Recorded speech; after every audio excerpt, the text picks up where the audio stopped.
اعوذ باللہ من الشیطان الرجیم بسم اللہ الرحمن الرحیم سورۃ ملک آیا 6 وَلِلَّذِينَ كَفَرُوا بِرَبِّهِمْ عَذَابُ جَہَنَّمَ، اور جن لوگوں نے اپنے رب کے ساتھ کفر کیا ان کے لیے جہنم کا عذاب ہے۔ جو لوگ اپنے رب پر ایمان نہیں لائے، انہوں نے اس کی عبادت نہیں کی، اس کا انجام جہنم ہے۔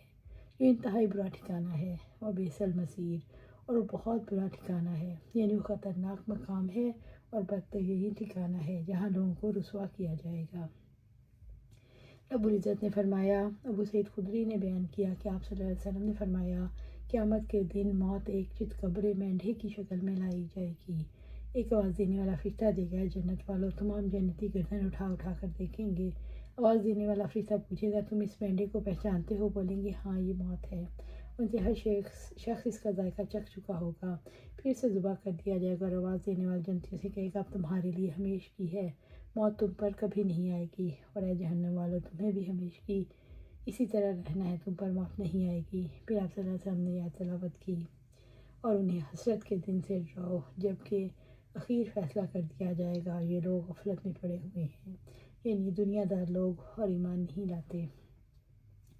سورۃ ملک آیا 7 اذا القوا فیہا، جب اس میں ڈالے جائیں گے، یعنی جب قیامت کے دن فرشتے انہیں جہنم میں جھونکیں گے، سمعوا لہا شہیقا، وہ اس کے لیے ایک گدھے کی زور سے چیخنے کی آواز سنیں گے۔ جب کافر آگ میں ڈالے جائیں گے تو وہ جہنم کے خوفناک گرج کو سنیں گے، جس کے ساتھ بری چیخیں بھی ہوں گی۔ شہیقاً، گدھے کے ہینگنے کے وقت اس آواز کی ابتدائی اور آخرت حالت ظفر وہی تفور، اور جوش مار رہی ہوگی۔ جہنم ایسے جوش مارے گی جیسے کھولتا ہوا پانی جوش مارتا ہے۔ اس آگ کا غیظ و غضب ایسا ہوگا گویا وہ بھی پھٹ پڑے گی۔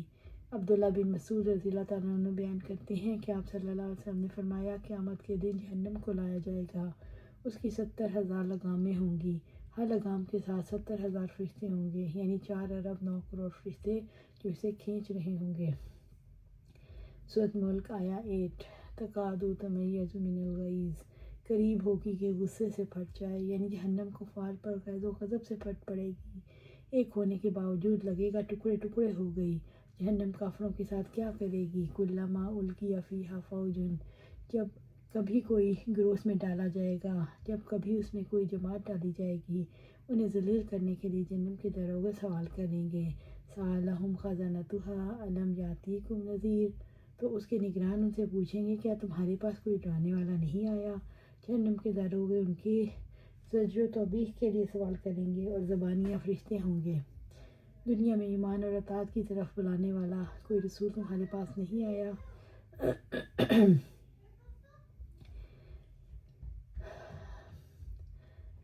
آپ صلی اللہ علیہ وسلم، رب العزت کا یہ اصول ہے، کبھی کسی کو عذاب نہیں دیا جاتا جب تک کہ اس کے بعد رسول نہ بھیجے جائیں۔ بنی اسرائیل میں ہے، اور ہم کبھی عذاب دینے والے نہیں جب تک کہ ہم کوئی رسول نہ بھیجیں۔ سورۃ ملک آیا 9 قالوا بلی قد جاء نذیر فکذبنا، وہ کہیں گے، کیوں نہیں ہمارے پاس خبردار کرنے والا آیا تو ہم نے جھٹلا دیا۔ اللہ کے مجرم کافر جواب دیں گے، ہائے ہماری بدبختی، ہمارے پاس رسول آئے، انہوں نے ہمیں برے انجام سے آگاہ کیا، مگر افسوس ہم نے انہیں جھٹلا دیا اور انہیں نہیں مانا، ان کے راستے میں ہم نے رکاوٹیں ڈالی اور انہیں جھوٹا قرار دیا۔ وَقُلْنَا مَا نَزَّلَ اللَّهُ مِن شَيْءٍ، اور ہم نے کہا اللہ تعالیٰ نے کوئی چیز نازل نہیں کی، یعنی رسولوں کو ہم نے صاف صاف کہہ دیا تم جھوٹے ہو، اللہ پر جھوٹ باندھ رہے ہو، اللہ تعالیٰ نے کوئی کتاب نہیں اتاری۔